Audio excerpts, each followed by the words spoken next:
So a little background of what differential equation is used and how things are applied is pretty much everywhere. The biggest ones for you guys is banking. You go into electrical engineering, that's a big one. You'll see that actually in this first chapter. Psychology, music, and of course physics, right? That's kind of the biggest one, especially when you go into astro engineering and everything when it comes to orbital formations. That's kind of where it follows the template there. Okay, but just a little bit of background: what is a differential equation, and what are some stuff that look like that? So a differential equation has a derivative into it, a derivative of one or two more variables. So something like this. And again, if you're uncomfortable with this notation, just remember, right, this variable here is the one's being taken the derivative of with respect to the variable down here. So then both of these is taking the derivative with respect to x here, with respect to y there, of the original just u. Okay. An alternative will look like this. So again, what does this mean is the second derivative with respect to time in this case. Okay. So again, another way to write this, if you're uncomfortable with it, is x double prime plus bx prime is equal to this. That's an alternative, and you'll be seeing this a lot more as well. But again, like derivatives, there's multiple ways to do it. In this class, we'll be seeing more of the same situation, usually done in this case, but every so often you'll see it in the normal derivative function. Okay. So first off, first definition, if an equation involves the derivative of one variable with respect to another, then the variable with the derivative is called a dependent variable, and the variable with respect to this is called the independent variable. Okay, so in other words, the bottom variable is called the independent variable because that's what's being derivative of, and this is called the independent variable. So u here would be considered the independent variable, x and y would be this would be the dependent variable, this would be the independent variable there. Okay. All right, so one of the things we'll be doing this entire semester in this class is ordinary differential equations is an equation that it only involves ordinary derivatives, meaning we only have one independent variable. And eventually we'll have two, maybe three, but usually it's just going to be one independent variable. So it's always going to be respect of one of them. So like this one right here, one variable. Partial derivative equations are involving more than one, and we'll eventually get there as well, but for now, this is the one we're going to be dealing with most of the class. All right, so order. So the order of a differential equation is the highest order derivative in the equation, or in other words, the highest power in derivative format. So for example, here it would just be 1, and this would be 2, because it's order 2. Okay. Linear differential equations. So again, in this class, we're going to be doing non-linear, not at all. That's for higher purposes.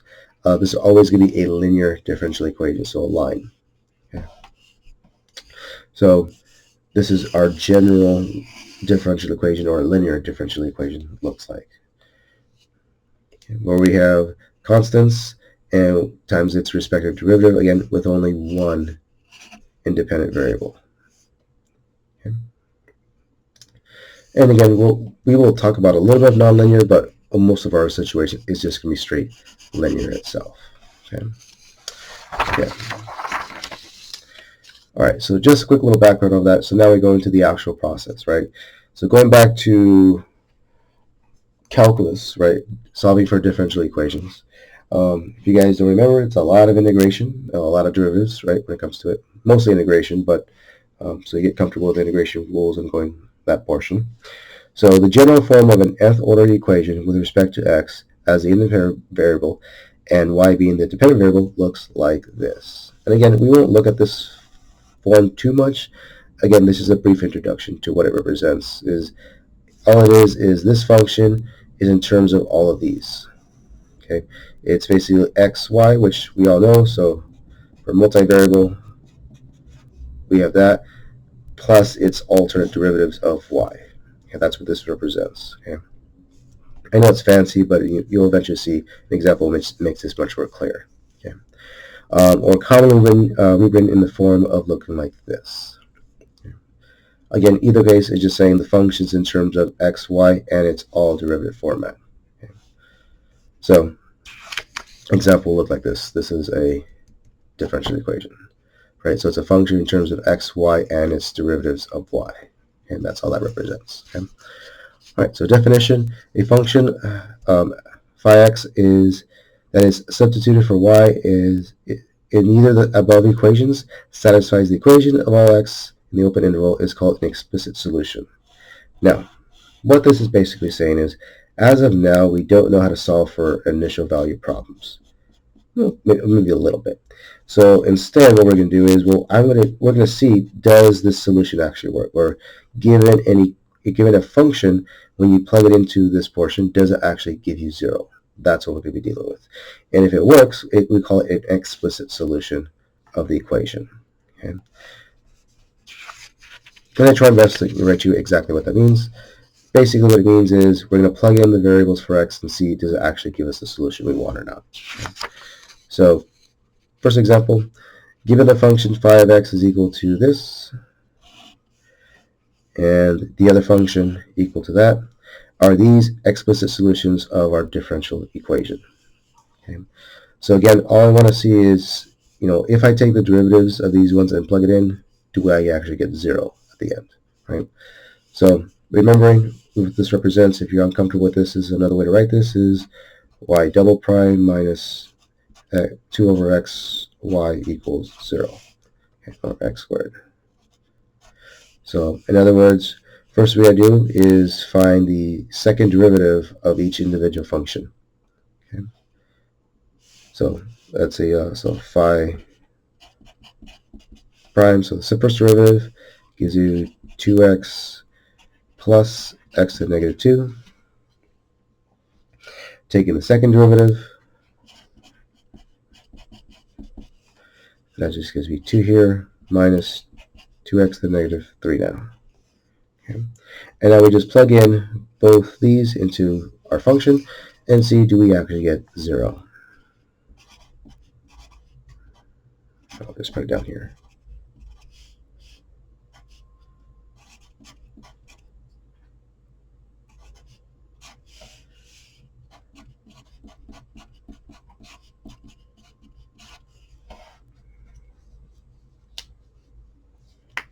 Okay, so actually I could bring this up. Probably easier just go straight across. If I distribute this, this goes away, and this ends up being a third here. So this ends up being just minus 2 here. And let's see what we get. So that becomes a positive. So these cancel, those cancel, we get 0. So this function is a explicit solution to this differential equation. So again, now we just check the other one. So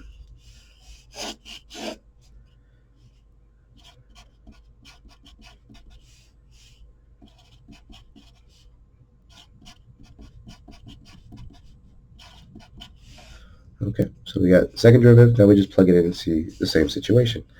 So we get 6x minus 2x to the negative 2 times the original. And see, do we get 0, right? Okay, so this ends up being 2x, which gives me 4x, which is not equal to 0. So this is a no, while this is a yes. So this is not an explicit solution. Okay. So from there we can get a little more complicated. So what if we did not have an arbitrary values? Like, for example, now we have C1, C2, so constants. So given the function phi of x is equal to this, where C1 and C2 are constants, is this an explicit solution to the linear equation?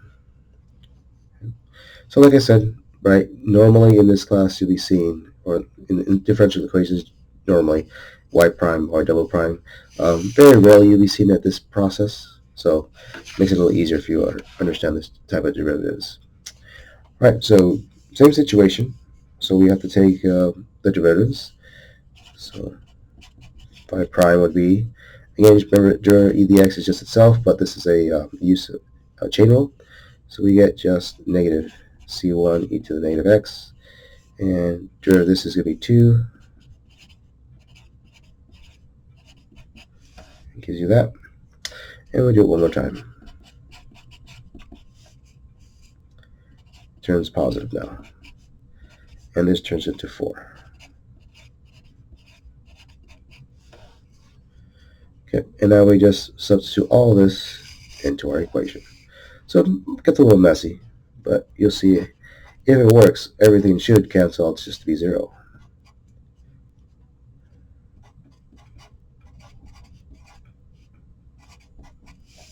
Okay, so that's the second derivative minus the first derivative.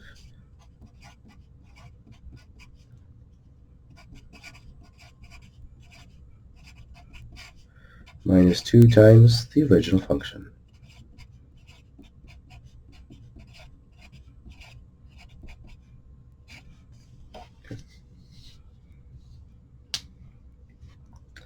All right, so we write this one more time.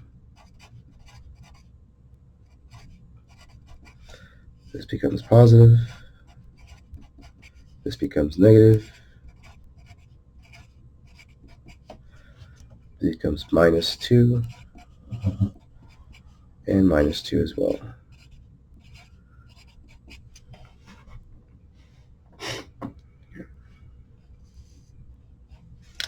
All right, so from here, let's see. So collecting like terms.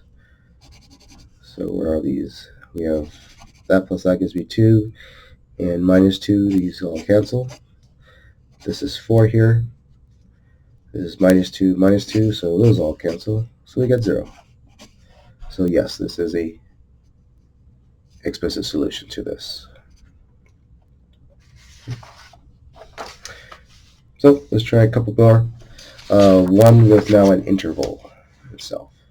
This is a little different when it comes to the interval portion. So show that y squared minus x a third plus 8 equals 0 is a solution to a differential equation on the interval from 2 to infinity. Okay. So again, this represents y prime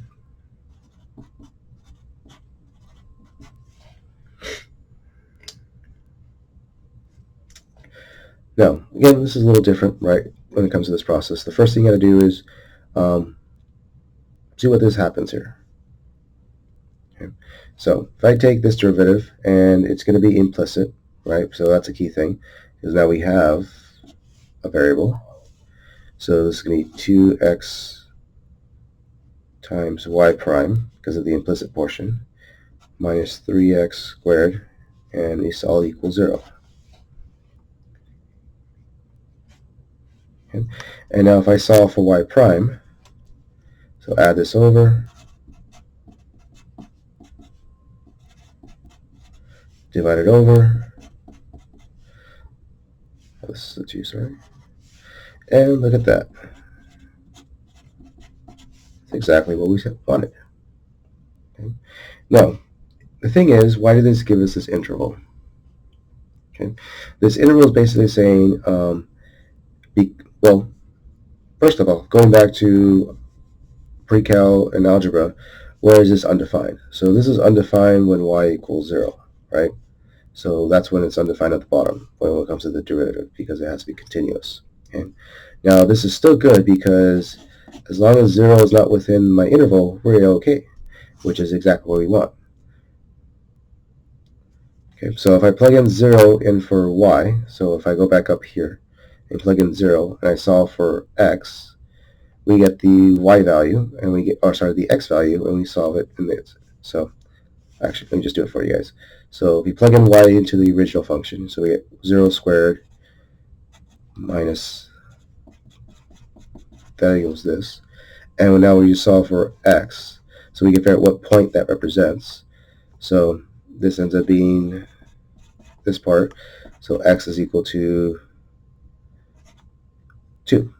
So at the point 2 comma 0, this is undefined. Right, the derivative is undefined.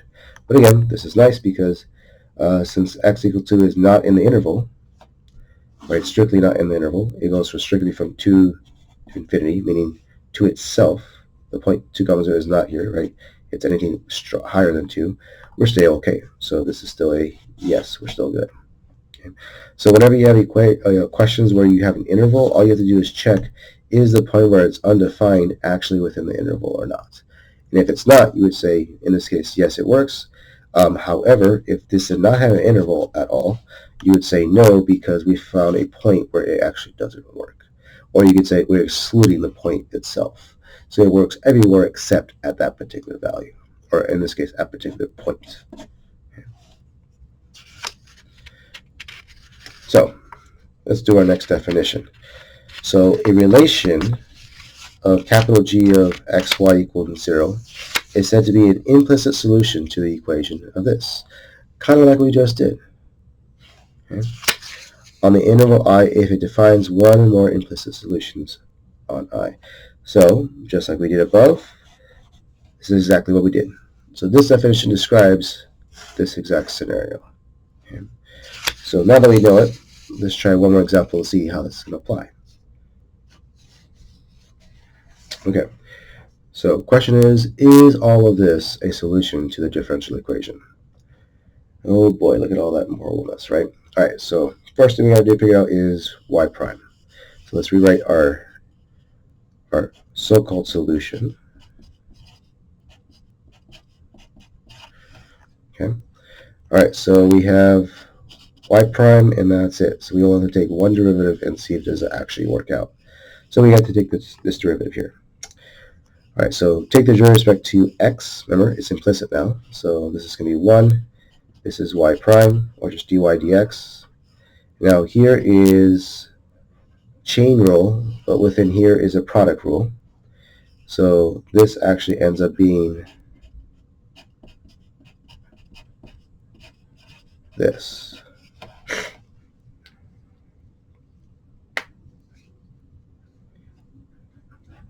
Okay. All right, so now this is our process. And now we're just going to go over here and see what we get. So we're going to do the same thing we did up here now. We're going to check both sides. Right? So we're going to solve for dy dx individually. So since we already solved for here, we're going to solve for y prime, or just dy dx. Okay? So if I distribute this all the way around,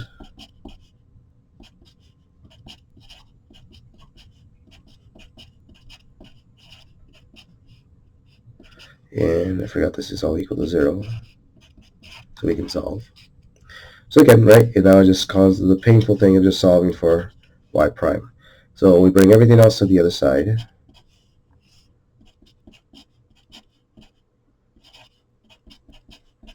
So minus 1 and minus this. Factor this out and just by this over, we found that y prime is equal to this on top all over this on the bottom.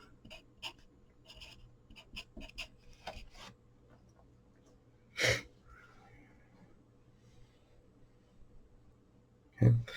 So if I do the same process here, again just solving for dy dx or just y prime, I subtract this all over. If you can't tell, we're actually about the same process we have here. So subtract that all over.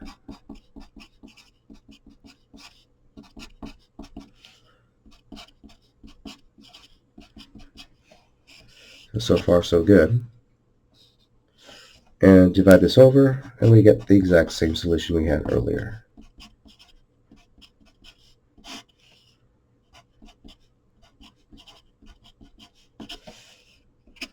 So it is a solution.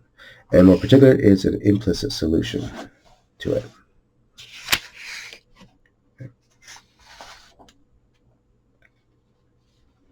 So now that we have a little bit of a rundown how to solve using normally and now implicit, we get to our major definition here, initial value problem. So the initial value problem is basically solving for a differential equation. That's pretty much what it's called. Whenever you see an initial value problem, is given certain conditions applied to it. In other words, finding the constants themselves. So given an nth order differential equation, the solution to the differential equation on an interval I that satisfies a point x is given these conditions. Okay. Now again, you've seen this before a little bit in calculus going forward, but obviously, this is a class called differential equations. This is all we're going to end up doing is just solving for the actual equation, right? So in other words, solving for all the constants that make this work. Okay. So again, very complicated definition of what in the world is going on. But in layman's terms, it says given a differential equation like this, and given its initial conditions, I would actually want to solve for the C1 and C2, or the constants you would get going forward. Okay, but that's later down the road. For now is what do we go from step by step? So let's go back to just showing is one or solution or not. So first we have this one. We want to show that this is a solution to the initial value problem. Okay. Now the work itself is going to be the same. We don't do much to it. We're just going to take the derivative twice, plug it in, and see we do actually get 0. That's the first step. Now the second step is, well, I have to show that originally when I plug in 0 into the original function, I get -1. And when I plug in 0 into its derivative, do I get 1? That's what's meant by solving the initial solution. You also have to solve the initial conditions. And it's not enough just to solve the first one, it's to solve the rest of them now. That's the main next step involved. But it's not too difficult. So let's try this out. So taking the derivative,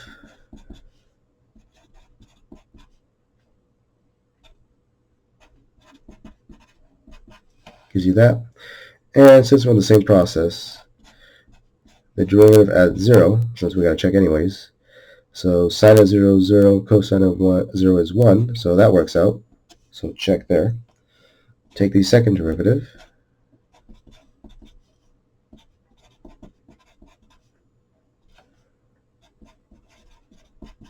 Gives you that.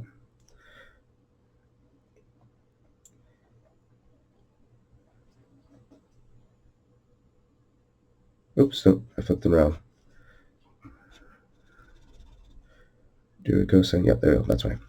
Alright, so, and then you plug in 0. Oh no, second derivative. Oh, actually, let's plug it into here first. That's the one I was missing. So normal phi of 0. That's the one we're looking for. So I plug in 0 into the original. Sine of 0 is gone. So I get -1. So it works out. So in other words, these initial conditions are already checked out. Here. So now we just see, does it actually satisfy this differential equation, right? So again, now we just plug it in. So we get sine x minus cosine plus the original function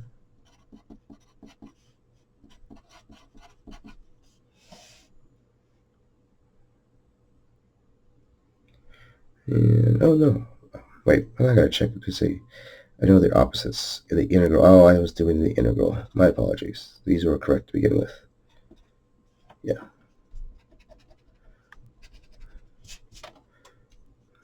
I was thinking too far ahead with integration already. So that's good. So these become negative. This becomes positive. Okay. There we go. All right. So now this is easy. Go, boom, boom. 0, check. So this is a solution.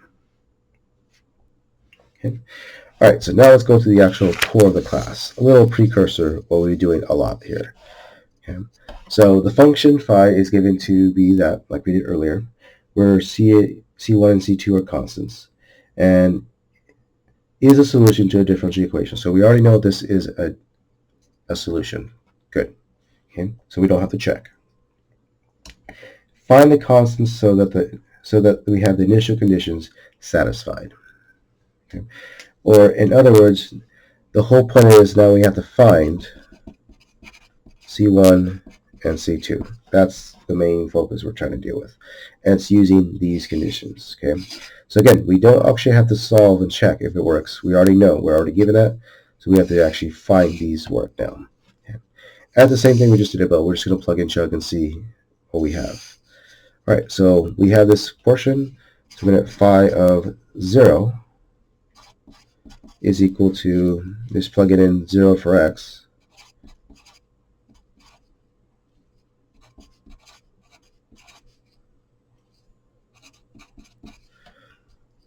And 5, 0 is 2, so 2 is equal to all of this. So e to the 0 power is just 1, so that. E to the 0 power is just 1, so it's just C2. So from our first one, we get 2 is equal to C1 plus C2.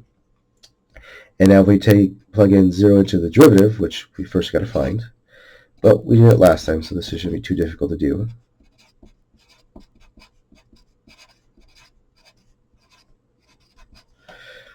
So this is our derivative. And now again, we plug in 0 in for all the x's, and this time it equals to negative 3.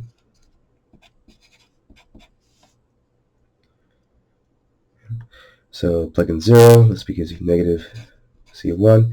Plug in 0, this gives you plus C2. Okay. So now we have a system of equations. Okay. So at this point, we could just solve, normally, substitution or elimination, whichever you prefer. It really doesn't matter which one it goes by. Just for fun, I'll just use substitution. It's been a while since I've used substitution, so I'll solve for C1. And just plug it into here.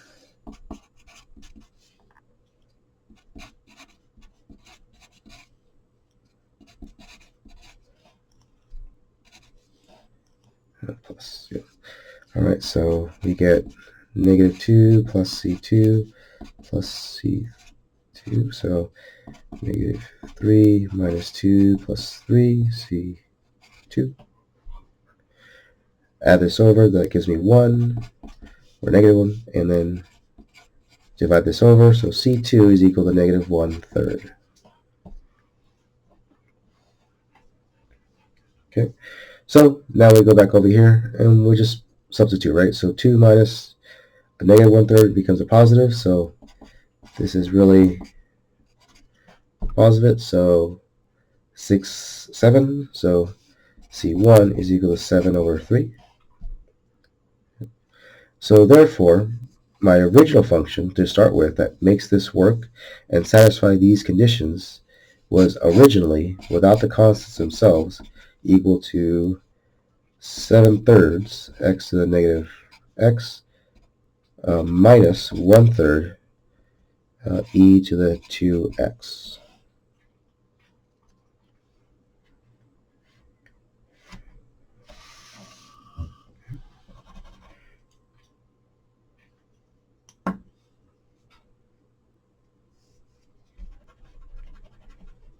So like I said, this is what we're mostly dealing in this class itself, is solving for the initial conditions. But, the first we have to do is first find this one and then eventually find the c values themselves. Okay, so this is our actual answer here. All right, so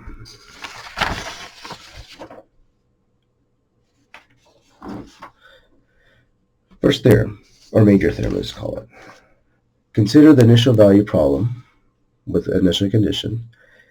If f and df dy are continuous functions in some rectangle, where a, so some arbitrary rectangle, so for x goes from a to b, and c goes from c to d, so arbitrary rectangle, okay, that contains the point x0 and y0, then the initial value problem has a unique solution, phi, in the sum interval, where sigma, or delta, where delta is some positive number.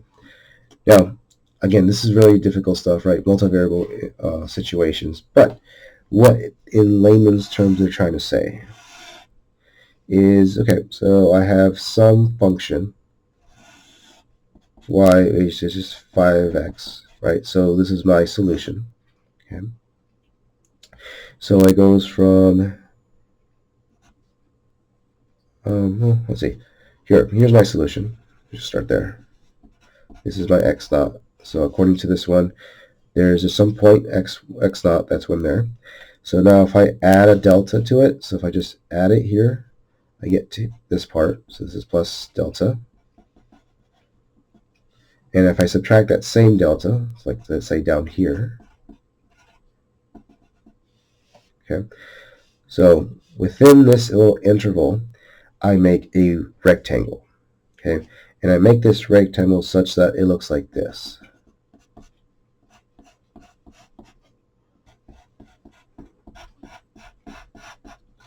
So this is where this situation of the rectangle represents.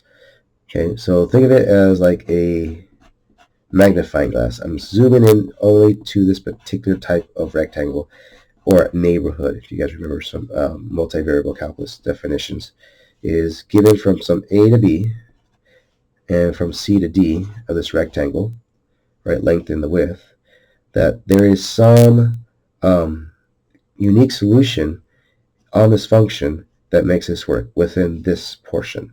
And the best part is it's within some type of interval delta. Okay? That's what this really represents. Okay? Now the question is, how in the world do you actually apply this definition, or what it actually means for this definition? Okay. So let's try this out. All right. So how does this apply? So how do we apply this theorem to see if there's a unique solution? Remember, we don't have to find it. All we want to see is there one exist? That's the key thing, right? Because sometimes it's just too difficult to find it. It's enough just to see, do we have one that actually exists within there? So that's what this represents. Okay. So we have differential, and we're given this initial condition. Now remember, what this represents is 1 comma 6, right? That's the point in this theorem, right? So that's our point here, and we want to see, do we have this happening within some type of rectangle? So we go back to the original portions. So if f and its derivative are continuous functions, okay, on some rectangle. So that's the first thing we're going to do, is show that's true. Okay. All right, so let's solve for dy dx first. So just divide this over by 3.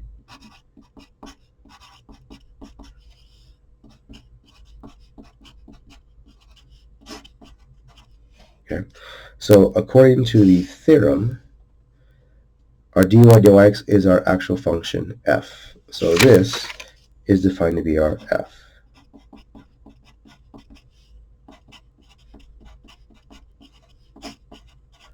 Okay. All right, so now we're going to take the derivative with respect to y. Okay, and that's a key thing. It's respect to y. So I go over here. So just for a little practice sake, I'm going to split this up.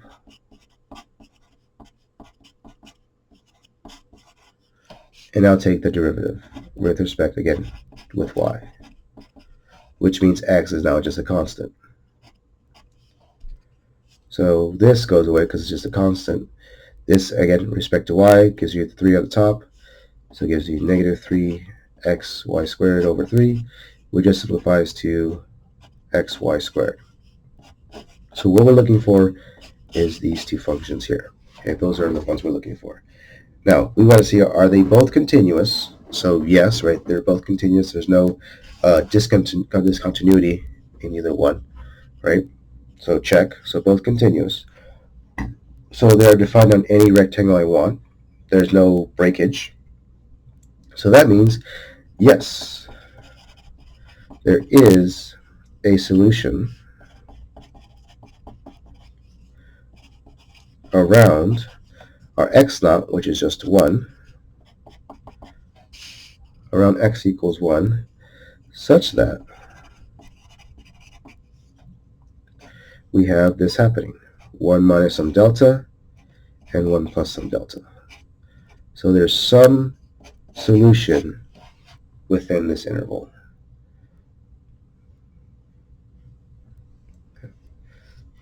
So that's how this theorem is actually applied.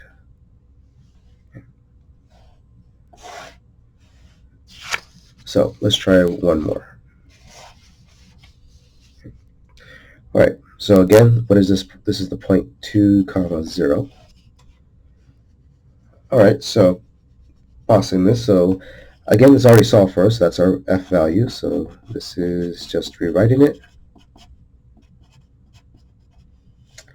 Take the derivative with respect to y. So this ends up being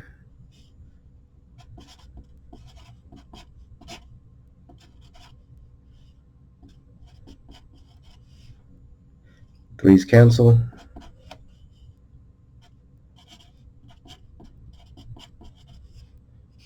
Gives you that. Okay. So why don't we rewrite these a little differently? So for example, here, this is actually 3 over y to the 2/3 power, and its derivative is about the same. Okay. Now, unlike over here, we have a problem.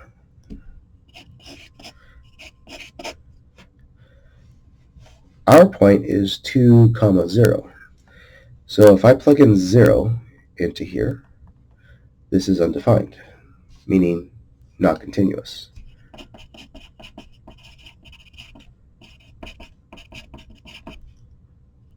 So it means it's not continuous at the point. So it already doesn't satisfy the initial condition of the if part. Right? This is not continuous, so therefore there is no unique solution. So in other words, we cannot find a rectangle where I can find my actual portion. So this will be a no. So it does not imply an existence of a unique solution because of that situation. However, what if instead of the point 2, 0, we had 2, 1?